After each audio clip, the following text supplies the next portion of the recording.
You've quoted General Milley calling Donald Trump a fascist. You yourself have not used that word to describe him. Let me ask you tonight, do you think Donald Trump is a fascist? Yes, I do. Yes, I do. And I also believe that the people who know him best on this subject should be trusted. Again, look at their careers. These are not people, with the exception, I think, of only Mike Pence. These were not politicians. These are career people who have served in the highest roles in national security, who have served as generals in our military, who are highly respected. Talking about the person who would be commander-in-chief, not to mention what we know and what they've told us about how he talks about the military, servicemen and women, referring to them as suckers and losers, how he demeans people who have taken an oath to sacrifice their life for our country. And I do believe, Anderson, that part of this is why, even just this week, I traveled this state and others with Liz Cheney, former Congress member who was a very high-ranking Republican. She has endorsed me. Her father, the former Vice President of the United States, Dick Cheney, is voting for me. Over 400 previous members of the administration, from Ronald Reagan to both Presidents Bush to Donald Trump even, have endorsed my candidacy. And the reason why, among them, is a legitimate fear based on Donald Trump's words and actions that he will not obey an oath to support and defend the Constitution of the United States. He himself has said he would terminate the Constitution of the United States and wants to earn your vote to stand again behind the seal of the President of the United States? Hey, political junkies, it's Friday again, and boy, things are getting tight, aren't they? I heard Michelle Cottle, who works for the New York Times, she's an actual reporter as opposed to all those opinion page folks that you normally hear from at the New York Times. Michelle Cottle's from the South, and she said this election is tighter than Spanx on a hippo, which the image is just fabulous. And then you think about Spanx on Donald Trump. Okay, so here's the deal. As my pal Joe Biden used to say, we're 10 days out. Things have never been so scary. But I'm here today to help you calm down a little bit and talk about what it really looks like out there, because you're getting a lot of scary headlines. You're getting a lot of tweets and so on that are intended to drive traffic and keep you coming back to sites over and over and over again. But that's really not necessary. And I would suggest two things to listeners, viewers, which is that you might want to start muting people on Twitter. I found that I was getting a lot of people in my Twitter feed who I didn't ask for and I didn't follow, like John Podhoretz, who is just a jerk, and Matt Schlapp, who is a jerk and also sexually assaults men in cars. Anyway, I was getting all these people and they just say nasty things about Kamala Harris and they make me very reactive. So I've just started muting people right and left. Just like get rid of anybody who's not giving you good information. Don't block them, because you might actually want to check in on them after the election, but just mute them, get them out of your feed. Do anything you can to lower the temperature. I would also say, stop checking the polls. I'm going to talk about polls a little bit today because I think they have good news for us that isn't really coming out in some of the reported stories. And I want to put them in context for you. But I'm going to go out on a limb and say, I think Kamala Harris is in pretty good shape. Yes, it's going to be a close election, but I think we're going to see some surprises that aren't showing up in the reporting right now that are possibilities, say, that could really put her over the top even on election night. Now, none of us actually expect this to be settled on election night. Talk about that a little more next week. But I think the numbers are looking good right now, and I think Kamala Harris is looking good right now. So let's start by looking at 538.com. This is what I'm seeing, that Wisconsin, Nevada, and Pennsylvania are even for Harris-Trump, that North Carolina, Georgia, and Nevada, Trump +1, Michigan, Harris +1. Okay, now this looks agonizing, right? But wait, first of all, please remember that these are polling averages, and that while 538 tries to get good polls, they don't get the outlier polls, they don't get the polls that you can just sign up for if you're a candidate and have $500. Nevertheless, these polls are coming in with very, very different numbers. So what 538 does is average them on the assumption that all of the different mistakes in the polls are going to also be evened out by each other. But actually, that's not very scientific, right? A bad mistake in one poll is still a bad mistake, okay? An insight that a poll has that drives up one candidate's numbers is still an insight, all right? So these are averages. Nevertheless, 538 is kind of the gold standard for a lot of newspapers and news organizations, which is why they are saying, that it's just an incredibly fragile election. However, let's look at some other things. A recent Marist poll gave Kamala Harris a 5-point lead nationally. Now, historically, a 5-point national lead is a very, very good sign. It's very hard for the other person to win if the other person has a 5-point lead. Now, what we remember from 2020 is that Joe Biden went into the 2020 race with a big lead on Donald Trump, and he never lost it. I mean, by election day, he still had that 5-point lead. Nevertheless, what we're seeing with Harris is that she's in motion. She is going up and not down. And let's remember, before Kamala Harris took the helm of this candidacy, Democrats were colossally behind, sometimes by double digits in these states. There was bad news coming out everywhere. Although she later disputed it, it was widely reported that Governor Gretchen Whitmer had called the Biden White House, and this was before Biden had dropped out of the race, and said Michigan was gone. There was nothing she could do to save it. And this is the woman who actually won Michigan back for the Democrats, right? They've got a triple play, that old hat trick in Michigan, which is why Gretchen Whitmer can pass so much progressive legislation. So Whitmer is not a sissy when it comes to politics. And she was just saying, it's over. And as I say, she denied it later, but it was sourced by enough people that I think she really did it. Now, here's another interesting number for you. Those of you who watched the CNN town hall the other night with Kamala Harris, that was the event that was supposed to be a presidential debate, but Sissy Trump did not show up. So one of the things Harris did that made headlines is Anderson Cooper said, "Do you think Trump is a fascist?" And she said, "Yes, I do." And I was like, yay, finally somebody said it. I mean, really, this has been going on for a long time, that somehow Democrats thought it was unrespectable to call it as it was. Yes, the man is a fascist. Okay, so it turns out Americans have been thinking about this for a long time.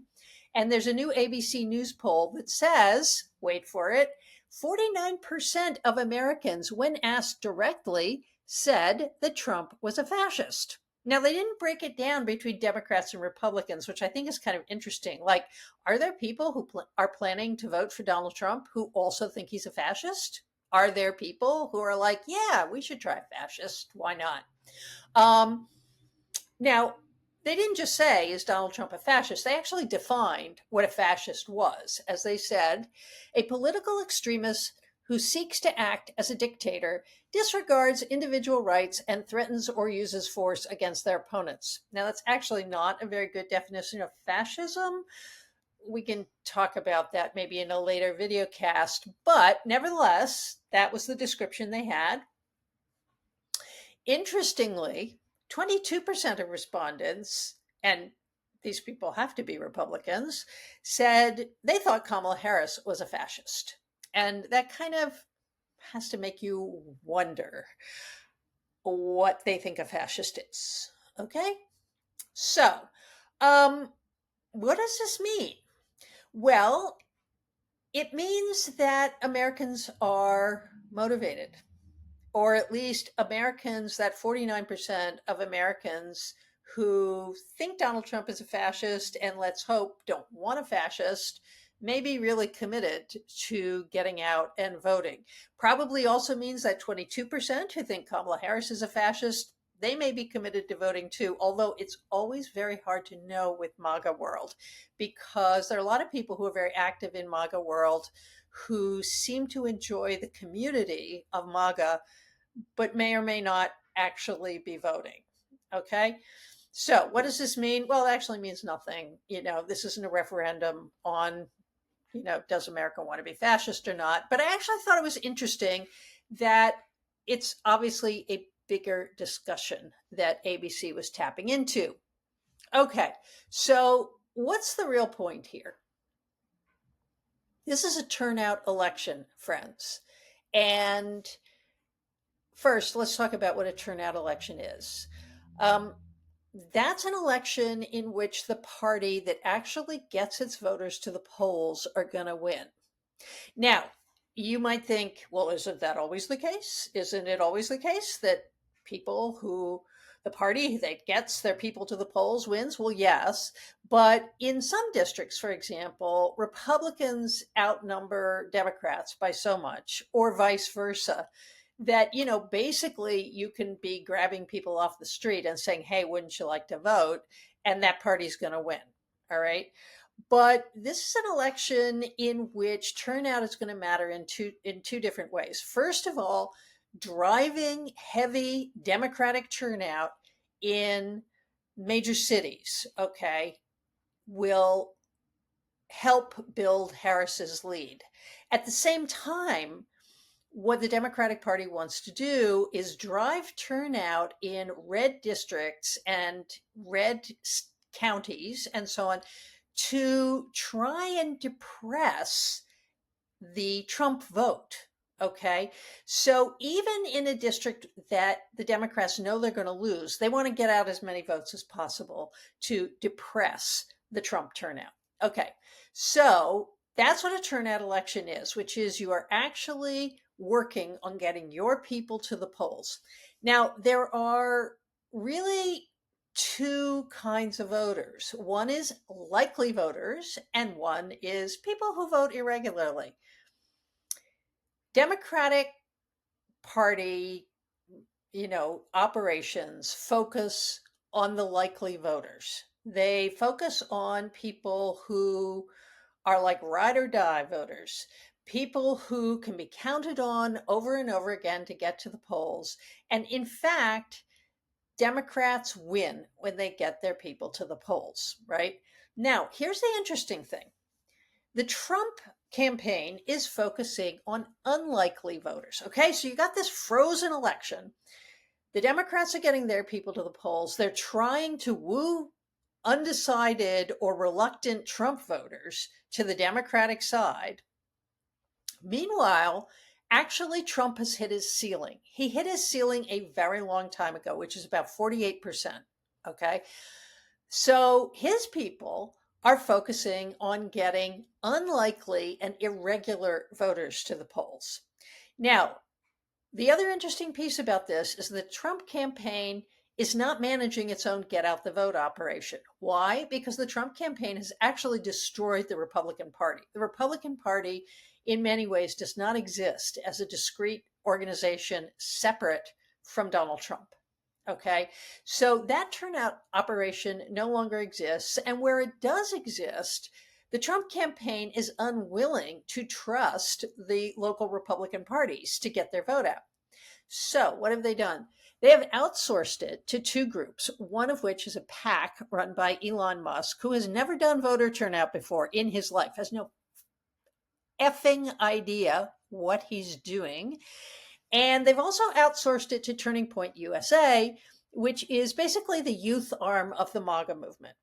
I would say Turning Point USA has a slightly better chance of doing good turnout, if only because they specialize in clean-cut, adorable young white boys and sending them door to door to door.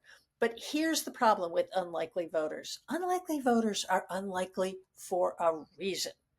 Often because they've got kind of tough lives that they're having difficulty managing. And so organizing themselves to get to the polls is difficult.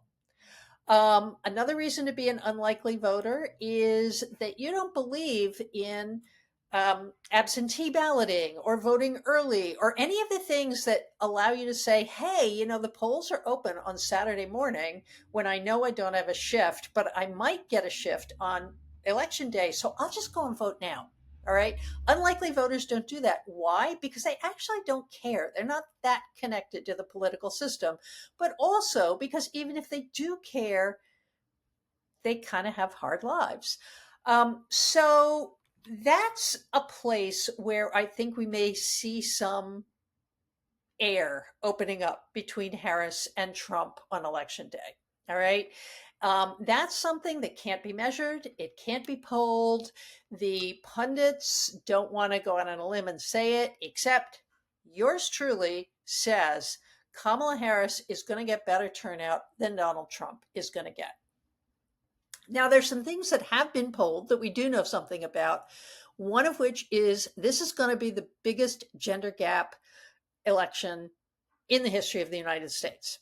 Now, the term gender gap didn't even exist until 1980 when Ronald Reagan became president, and his people noticed as they were doing a postmortem on the campaign in the spring of 1981 that large numbers of women, including Republican women, had voted for Jimmy Carter. They had not voted for Reagan, and that there was a significant double-digit gap between the number of men who voted for Reagan and the number of women.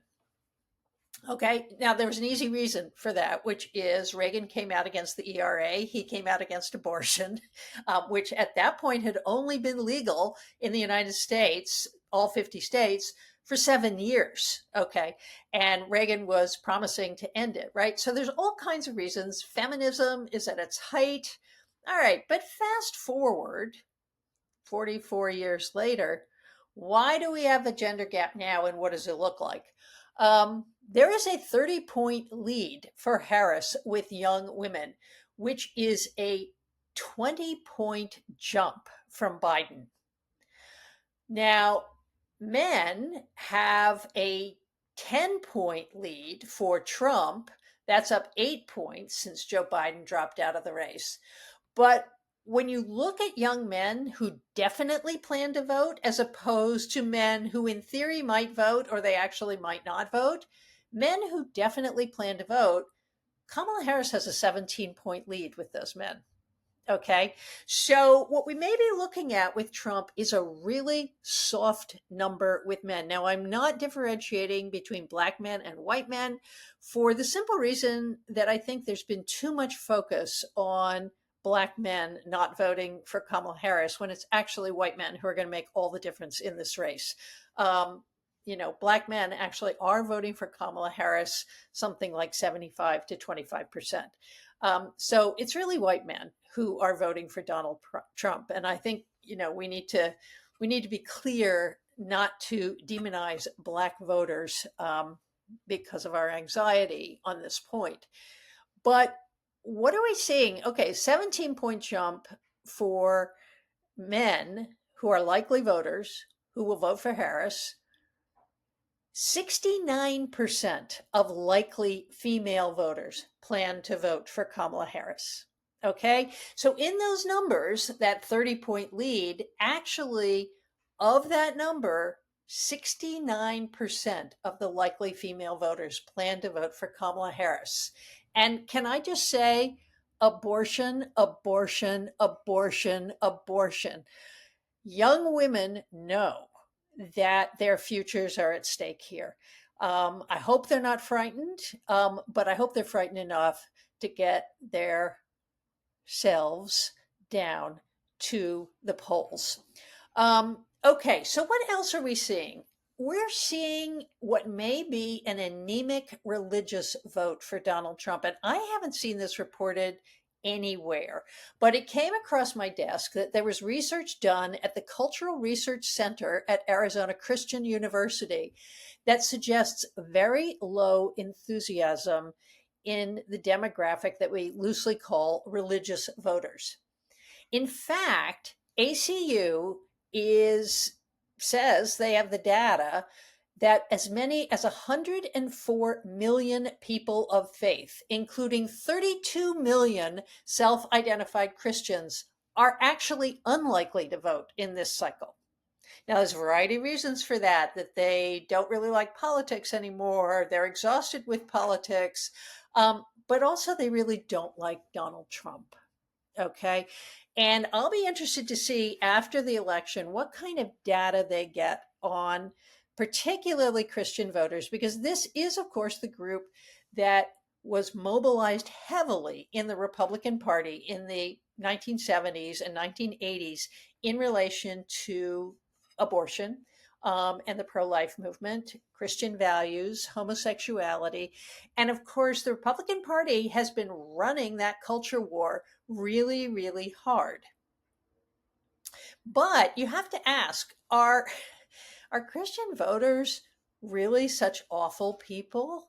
Like, maybe they're not. And maybe they don't want to be associated with a party that demonizes LGBT people, that leaves women in the parking lot to bleed out rather than get abortions. There may be a fair number of people of faith who can't bring themselves to vote Democratic, but also can't bring themselves to vote for someone who is as immoral, crude, and hideous as Donald Trump. So there's another piece of this, which is there may be voters in the Republican Party, and they're beginning to pick this up a little bit in the polls, who will go vote, but they're not going to vote on the presidential line.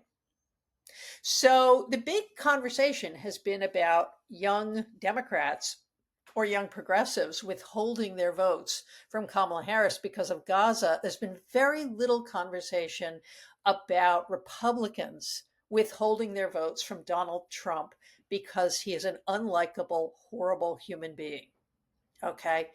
So that's what I think is the good news for this week. Again, I'd like to reiterate, do your best not to obsess about this, as the political strategists call it, the polar coaster, where you see one poll and you're thrilled, and you see another poll and you think we're doomed. Pretty much stay off the polls. I like to talk about them because I actually think there's very good news in them for Kamala Harris. We've got two big rallies coming up. Donald Trump will be doing a rally at Madison Square Garden this weekend, which honestly, if somebody had just called me a fascist, I wouldn't do. There were two brown shirt rallies at Madison Square Garden in 1934 and 1939, and I'm betting Fred Trump, Donald Trump's father, was at both of them. So I guess if I were a fascist, I wouldn't replay that thing. But back to the Joy campaign.